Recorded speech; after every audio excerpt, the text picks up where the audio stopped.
Vous écoutez RTL.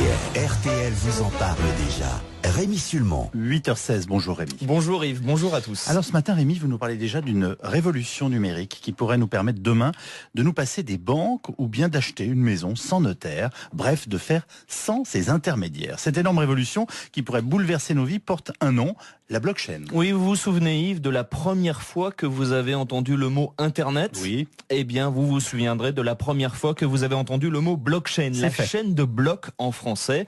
Je me méfie de ces révolutions technologiques qu'on nous annonce toutes les 5 minutes, mais là, tous les experts du numérique le disent, cette révolution de la blockchain est comparable à l'Internet amorcé il y a 26 ans, parce que ce n'est pas une innovation, c'est carrément une nouvelle façon d'échanger entre les hommes. Alors, si ça change nos vies à ce point-là, Rémi, il faut qu'on comprenne comment ça fonctionne, en quoi consiste exactement la blockchain. Alors, depuis des centaines d'années, on est d'accord là-dessus Yves, on fait des transactions grâce à des tiers, un magasin hier, un site internet aujourd'hui. Eh bien, la blockchain va supprimer ces intermédiaires. Imaginez, sur internet, vous achetez une table à quelqu'un que vous ne connaissez pas, vous lui transférez 200 €. Vous ne passez pas par Amazon ou un autre site, mais votre transaction entre vous et lui va être archivé dans une sorte de gigantesque livre de compte public. Ce livre de compte virtuel n'est pas tenu par Amazon ou un autre acteur du net qui touche une commission, mais collectivement par des milliers de personnes de la chaîne, de la blockchain. Ces milliers d'acteurs valident la transaction et vous disent à vous et aux vendeurs, allez-y, vous êtes fiables tous les deux. Cette grande chaîne réussit un exploit inédit,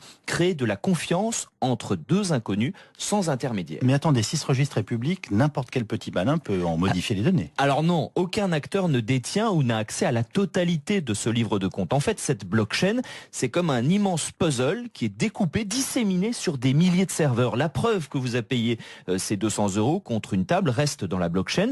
Les transactions peuvent être consultées mais pas modifiées, car pour que votre vendeur triche, il faudrait qu'il détienne l'ensemble des pièces du puzzle, ce qui est impossible. La blockchain, c'est donc un système de stockage et de transmission d'informations infalsifiables qui supprime les intermédiaires traditionnels. C'est là qu'est le potentiel totalement révolutionnaire. On pourrait se passer des notaires, des compagnies d'assurance, des cartes bleues, etc., etc.